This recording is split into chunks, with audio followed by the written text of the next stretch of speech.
organizations still need people? How will DAOs disrupt corporate structures? Well, we're about to dive into AI, DAOs, and DeFi all in this one conversation. So if you like technology, you're going to love this. Welcome to Word on the Block, the series that takes a deeper dive into blockchain and all the emerging technologies that shape our world at the intersection of business, politics, and economy. It's what we cover right here on Forkast.News. I'm Editor-in-Chief Angie Lau. So what is a DAO, Decentralized Autonomous Organization? What is that? And is a rule-based, not centralized organization, which essentially is what a DAO is, that oftentimes is leaderless, going to change how we all do things in the future? Well, let's find out. SingularityDAO is a decentralized finance project powered by SingularityNET's AI technology, merging machine learning with token markets to offload the hard work of crypto asset management in DeFi to artificial intelligence. So yes, the robots are taking over. Today, we are joined by its very human CEO, Marcello Mari. Marcello, welcome to the show. Thank you very much, Angie. Wonderful introduction. Never trust anybody who claims to be a human. It is actually an android, because that's what an android would say. So that's exactly. Okay. So, all right. I think maybe you outed us. That's down another rabbit hole. But yeah. We are very human here. But of course, if we have to insist on it, that is a question for the future. But we're here still where we are populated by humans, except the fact that decentralized autonomous organizations that started in crypto, that started in blockchain, is really evolving. Can you share with us, first of all, what is this community? What is DAO, and how is it changing the face of potentially how we do everything from finance and all the way to, buying assets in the future? Yeah, absolutely. So DAOs are essentially a governance model. So it's a community empowered governance model that really encourage the community of users of any product or a company to participate actively in the governance of the same project. So the original DAO was made by Ethereum, which is the second largest blockchain in the world, right? And it got hacked right away. So that model failed and was put on pause for a few years, and now they're revamping. Now we keep hearing about more and more DAOs. I think it's a very exciting concept. We need to empower people and encourage people to participate more. And essentially, it's a governance model empowered by technology. So we have blockchain smart contracts that can actually regulate the activities of this organization, so that there is no need of a middleman anymore. So it's just a pure democratic exercise. So it's a democratic exercise, though, but fueled by, obviously, your financial interests. I mean, I can't participate in a DAO unless I'm a token holder. But correct. By the function of owning that token, I have a vote. I have a say. Yeah, that's very correct. So the system of incentives needs to be there. And obviously, these projects, including mine, we incentivize participation through our token model. So the more people participate, the more they need to have our tokens. So this is something that DAOs haven't yet figured out very well, because currently who holds the majority of the tokens is also who has the main say in the DAO, which can be correct from a certain point of view. However, you have the fact that the wealthiest are the most powerful within the DAOs. So we need to fix that layer of problem. And I think this could be fixed in the future by artificial intelligence. Well, that's your thesis. But you bring up a great point. And to bring everybody up to speed, there is this concept of, we can talk about decentralization, but, even the basic understanding of Bitcoin, we always understood that if there was 51%, that there could be a controlling figure. If you own 51%, you could potentially change code, change blockchain, change what should be an immutable record. Same with a DAO, right? It theoretically should be decentralized. Everybody should have equal say. But if you own 90% of the tokens, you have more of a say than the people who are owning 1% or 2%. So that is an issue right now. But what you're saying is that this could be solved by artificial intelligence? Yeah, I believe so. I mean, you're totally right. I mean, the problem of whomever hold the majority of the token and take control of the protocol is absolutely correct. However, my vision is to have DAOs that are actually managed by artificial intelligence delegates. So instead of having human that they have their own interests, their own bias, their own moral values, you could vote for artificial intelligence, the one that will one day represent you within the DAO. So artificial intelligence are more able to process data than humans that can process way larger amount of data, and this of course give them a strategic advantage compared to human beings. So what we want to see in the future is AIs that are able to make decisions based on the community vote. So this would eliminate the problem of the majority of votes, because these delegates will automatically balance themselves. So one of the idea of Ben Gorsels within that, which is the CEO of SingularityNET, is to create artificial general intelligence that can actually think like a human brain. So if you use the blockchain as a fabric, right? Let's say the Ethereum blockchain, and you have different artificial intelligence rating each other and collaborating to each other, that is already a DAO of artificial intelligence. If humans vote this artificial intelligence, then you can have this AI DAO actually governing the whole DAO, eliminating the human factor from it. As you said, I'm still very human, obviously and evidently, but in the future, we might not need human running organization anymore. We can actually have AIs running DAOs, and that's very exciting. Well, yeah, I was going to say, you're joining us today as the CEO of SingularityDAO. I mean, can a DAO have a CEO? What's your function? Yeah, that's a good question that I ask myself every day when I wake up. So in 5 years time, hopefully I won't have a job anymore. I mean, I like what I'm doing. I like working, but I would much rather my job to be a hobby rather than something that I need to stick to it. So my vision for the future is that AGIs or AIs will actually take care of humans' job and would actually produce alpha for us, so that we can actually dedicate ourselves to what we like the most doing, right? I don't want to see a future where people will have to drive trucks anymore or be taxi drivers. We'll have AI doing most of these jobs. And my job might also be taken over by an AI in 5 to 10 years time. Our project, SingularityDAO, has a plan of decentralization over the next 5 years, in which we are planning to educate our users to make independent decisions and to actually make proposals that benefit the DAO itself. If this happens in 5 years time, I'm done. I'm off. I don't need to be the CEO of the DAO anymore. If this doesn't happen, I will have to stick to my job a little bit longer. So two things come to mind. I mean, let's talk about the artificial intelligence aspect of it first. It sounds good. It sounds democratic. It sounds very agnostic. But what we also know is that artificial intelligence requires programming, requires algorithm, which requires human thinking, human influence, and human touch. How does SingularityDAO balance that? Who's going to be programming artificial intelligence? And at some point, are we going to feel comfortable that artificial intelligence is making decisions on behalf of the group? Do we have a say in how it will be programmed? Yeah, that's a very good point. So SingularityDAO will utilize SingularityNET agents that are completely open source. So anybody can actually develop agents, so AIs for SingularityNET, and put them on the blockchain, right?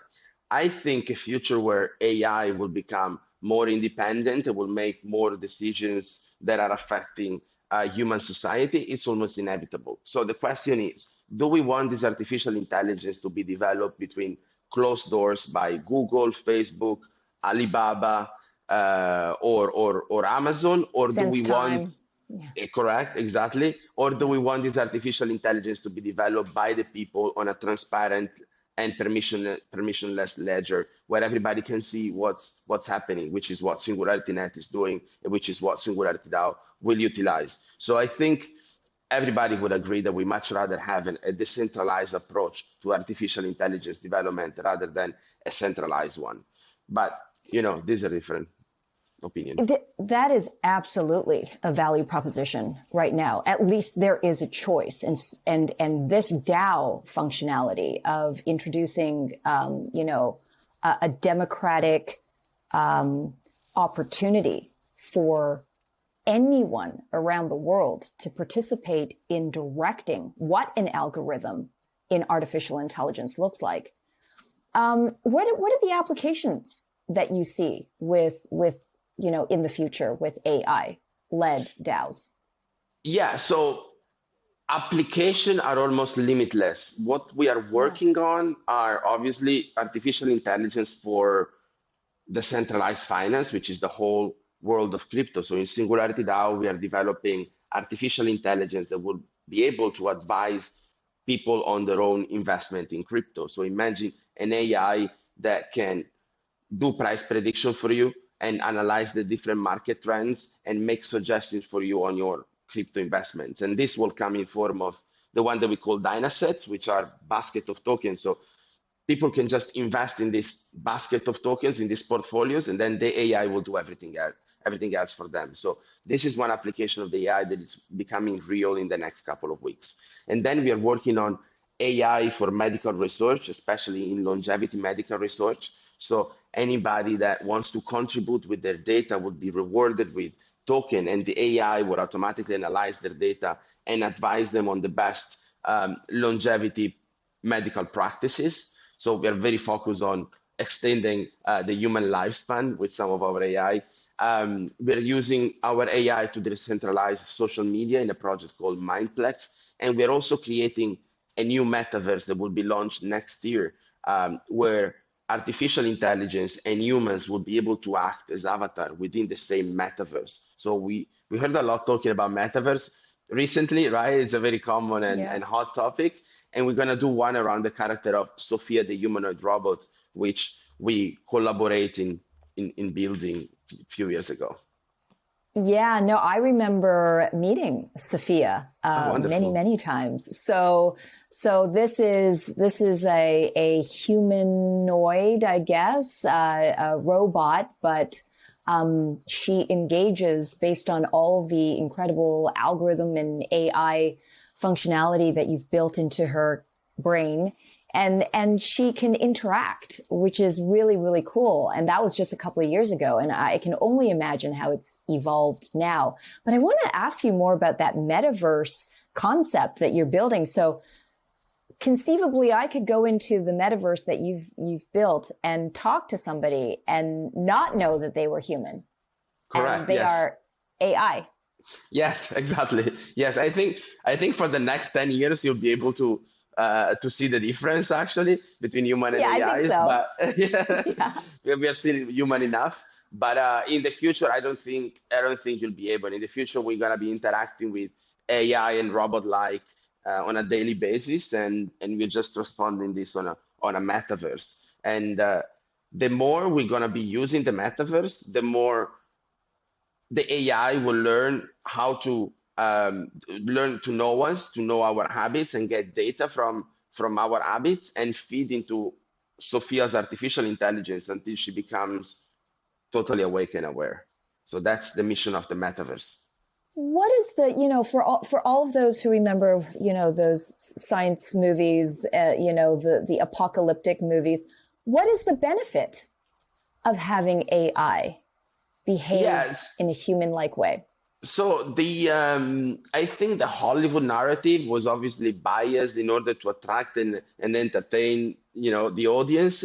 I don't think it's a realistic outcome of an AGI or an AI future, right? I mean, I believe AIs are much more likely to take care of us humans as their creator rather than trying to destroy us. I mean, in the same way, you take care of your dog, right? You love your dog. It's nice and cute. Why would you ever be rude to your dog? In the same way, artificial intelligence will take care of us, which we are cute and yet we are their creators. Why they should ever be mean or rude to us, right? So it's gonna be the similar relationship. In the same way, your dog doesn't really, as Ben says this many times, your dog doesn't really understand what you're doing when you are at your laptop, right? Maybe you're just wiggling your fingers on a random device. It doesn't understand that you're communicating with the world at the same time through an internet of connections of servers around the world. In the same way, we won't be able to understand what the AI will do for us, but the AI will take care of our species, I believe. So it's more likely to be a benevolent and beneficial outcome. But you are really disrupting systems. You're disrupting systems, and you're disrupting humans from roles that we're participating in now, in which we have an economic role. We get paid to do a job. What does that future look like when those economic relationships sever or are changed? And what are the social benefits you think can come out of AI-led thinking, decision-making, leading, and leadership? Yeah, no, that's a good question. So humans have made some very bad decisions over the last centuries, right? And probably AIs would have avoided making these bad decisions. They will be able to process way more data than we can and probably make better decisions for us and for them. So disrupting economical relationship, you're absolutely right. However, when AI does the same job as a human, it will produce the same effect at the end, the same income. So this income would be equally redistributed across the society. So probably the relationship of power will change. Probably we would reduce the gap between the top 1% and the bottom rest of the world, basically, thanks to artificial intelligence. So I see this as a positive outcome of AI's work. No, I hear that. Those are absolutely, I mean, I'm only bringing them up because, this is what's going to happen. And so if we don't talk about it now, or at least start to think about it, these are issues that we can start considering as technology moves fast and forward. But it goes back to the DAO, which is a decentralized autonomous organization in which anyone can participate. And so the votes do matter. When we have the opportunity at this moment to define what our goals are with technology, I mean, I think that is a powerful thing. Yeah, that's very correct. I was going to say the same thing. So we have this decentralized governance model that's why we encourage people to participate. We want more people to actually take part to the DAO, to join our community and join our discussion, to get informed about these incredible technologies, because this could be our last chance to influence the future of artificial intelligence. And DAOs are there for this reason. So more and more people should watch your show and learn about new technology so that they can participate and be more active in DAOs that will define the future of humanity. What we are doing, for example, in SingularityDAO is using these powerful tools in order to help people generating passive income through cryptocurrency and take advantage of the great revolution that the decentralized economy is bringing to everybody, and understand that a lot of people don't have that knowledge to access the crypto economy yet. That's why we want artificial intelligence to help them and support them through this process.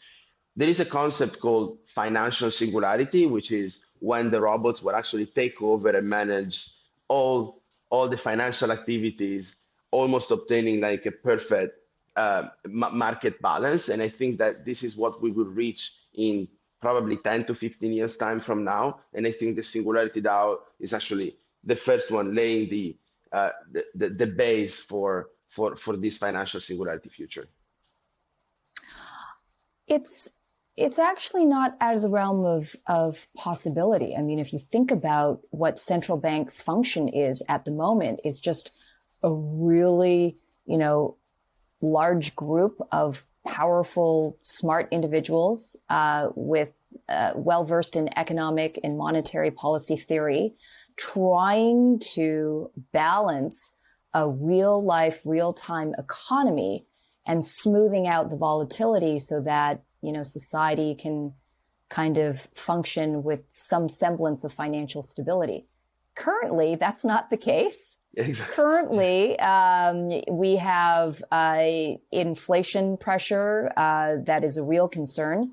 Currently, the solution seems to be $2 trillion, at least from the U.S. side, infrastructure bill. Currently, it also feels like there's quantitative easing, in the works, the printing of money. So all of these things are actually already happening and part of the formula of trying to achieve, as you said, economic stability.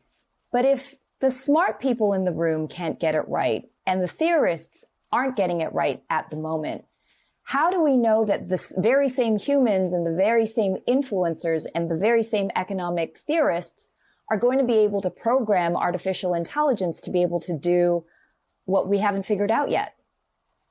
Yeah, no, that's very true. So I think the humans in the room are currently serving very specific economic interests that they need to be accountable for, right? So these interests are the one of the nations that they represent or the people that they've been voted by.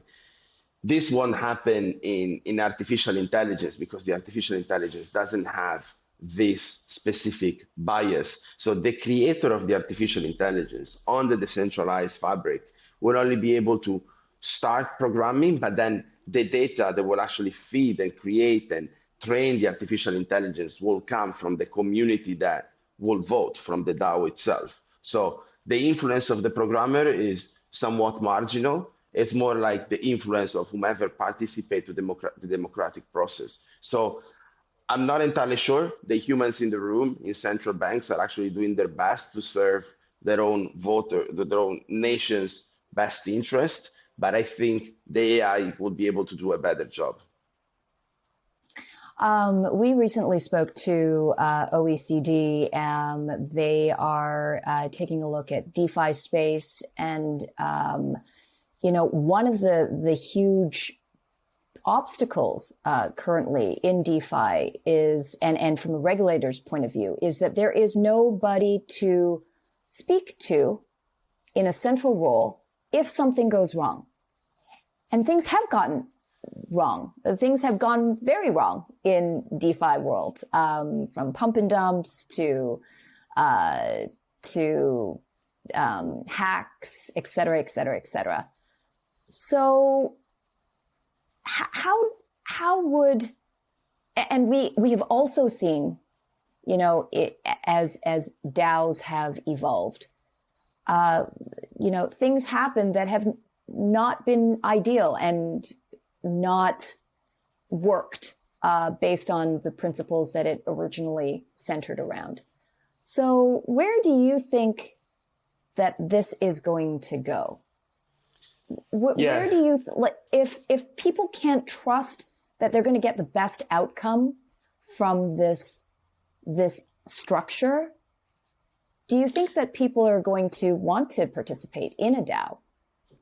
Yeah, that's a good point. I think eventually when this market will become more stable and more participated, then we are going to eliminate the layer of bad actors that we've seen in the recent years. I mean, it's undeniable that, as you said, we've seen everything happen from hacks to rug pulls, which is basically when people run away with the money, right? So, of course, regulation will help getting more clarity. Of course, KYC, generalized KYC would also help. However, I think the system will clean itself. Most of these projects will disappear. We will have more reputable leaders in the DeFi ecosystem that people can trust. And very similar to traditional economy where you have banks that you trust more and banks that are less trustworthy. The same would happen in DeFi. Some of these players are consolidating and the malicious one are slowly disappearing. I hear you on this. There is a risk associated. It's almost inevitable at this stage. It's still a very nascent ecosystem. DeFi has been around for a couple of years only. So it's still a baby. It's still a toddler compared to Bitcoin and blockchain is a teenager. DeFi is still a toddler. But how do you what has SingularityDAO's experience been? You raised a lot of money actually recently in just a minute and a half. Tell us a little bit about that. Yeah, so it's what we want to do is to really have a one-stop solution for everybody that wants to generate alpha income from the crypto economy. So one of the solution is a platform that helps other projects launching their own cryptocurrency, and it's almost like it's almost like a traditional exchange where companies do IPOs. On our platform, they can do IDOs, which is initial decentralized offering, and anybody can participate in these IDOs. So normally, this is like a pre-IPO opportunity. So anybody has the opportunity to buy into this project very early and take advantage of the alpha generated. So one of these projects that we launched raised 6 million in 90 seconds, meaning that there is a lot of interest in this project. We're going to launch more and more projects in the future. We're going to have the AI helping us screening these projects to make sure that these are reliable and are actually good economic opportunities for our DAO. And so this is the future for us. This is what we've seen as the best possible economic opportunity for anybody wanting to join the crypto economy. We've been around since 2017. We're putting our face out there. Everybody knows us. So there's very little way that this has any risk associated. So we want to be the gatekeeper of the crypto economy for everybody that wants to join our DAO. But there's always risk. There's not regardless of there's always risk. Yeah. I think at the end of the day, when it comes to where we hope the product is and where it wants to go, and before we achieve that, there is always obstacles, challenges, and risks. I mean, even just take a look at ConstitutionDAO. This is something that we've covered. An audience, if you're unfamiliar, this is a project, a DAO, if you will, that brought together more than 17,000 unique addresses in DeFi land, pooled together $45 million with the sole purpose of buying the first edition of the US Constitution. Problem was that they got edged out by a human, real life billionaire. So the single function of ConstitutionDAO, which was to buy the first edition of this US Constitution, failed. So what do you do with this money? Well, they had to give it all back. That was the decision, at least. And now people are experiencing, high gas fees when it comes to ETH, and it's a big headache. And that project is now closed. I mean, these things are going to continue to happen as this industry evolves and matures. Yeah, no, I think so. First of all, I really like the idea of ConstitutionDAO. I mean, a single purpose DAO with the objective to buy the Constitution in this case, right? So very clear, very clear goal. However, there were mistakes in the design and the architecture of this project, because the amount that they would have spent to buy the Constitution was actually declared in advance. They give an opportunity to this person to outbid very easily, right? So it was a mistake in their design. It was also like a mistake to use ETH because it's negotiation 101. Negotiation Don't 101. don't Don't yeah. exactly. Don't let Don't your give people opponents your know. phone number. Yeah. Exactly. So, in the future, this could, they could have done a better job designing the whole idea. They could have used a less expensive blockchain, but I think the overall philosophy behind Constitution DAO, I think it was very good, and was a benevolent intent that turns into something less ideal. But yeah. But look, I mean, I think it speaks to really it's where your imagination can take you. And that's what's really exciting about this space as we try to keep up with you guys innovating in real time. What are the future applications of DAOs plus now AI, which is what we're learning right now? Artificial intelligence application with blockchain in DeFi and DAOs. What does that actually look like? And I think we're getting a little taste of it, Marcello. But final question for you. For 2022, for all of us who are watching, how this space is quickly evolving, what's on your radar? What do you think is going to be the one thing that we're going to be talking about in 3 to 6 months? Yeah, so as you were saying, like keeping up with the innovation into of the crypto ecosystem, it's difficult because it's evolving so hard, and that's what I've been talking about when I was talking to my 16 years old cousin, right? How do I keep up with the new generation and the new evolution of their gaming or new platforms where they meet online? It's very hard for us. It's evolving too rapidly.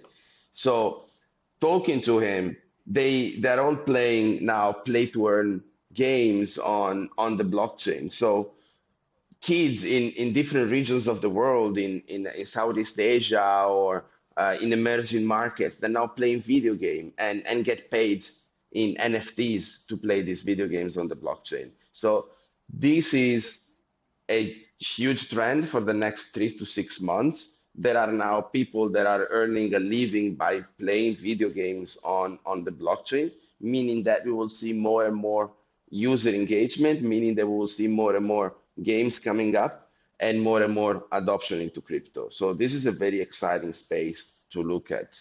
Another really exciting space is the merging between sport and crypto. With all these fan tokens that came out in Europe in relation to sport leagues in Europe, with Crypto.com investments into the Staples Center in San Francisco, the merging between sport and crypto is becoming real, and we are bringing millions of new users in the world of crypto. Or at least we are making million new people aware of what's going on in crypto. So I think we're gonna hear more about fan tokens in the next months, sport-based tokens, application of AI and blockchain into sport, more play-to-earn metaverses coming up, more NFT and art as well. So I'll tell you a little anecdote. Sophia the humanoid, Sophia the robot, 6 months ago painted my portrait, and we've been able to sell my portrait as an NFT on a decentralized marketplace for $1.4 million. And now it's on sale for $12 million. Can you believe it? So NFT and art, play to earn, crypto and gaming, crypto and sport. This is what we're gonna be reading about in 2022.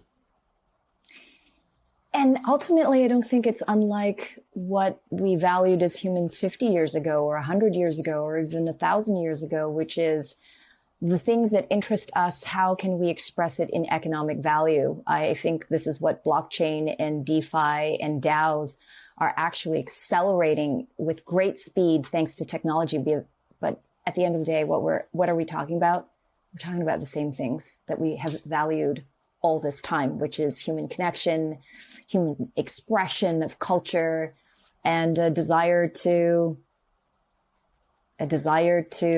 earn and to be of benefit to a new society. That's changing with what you guys are doing, and certainly in this space. But it was great to catch up, Marcello. I find it fascinating, and I can't wait to learn more as to how AI is evolving and shaping our world through DAOs. Thank you very much for having me, Angie. It was a wonderful conversation. Absolutely enjoyed it. And I hope you guys did too. Thank you all for watching this latest episode of Word on the Block. I'm Angie Lau, Editor-in-Chief of Forkast.News. Until the next time.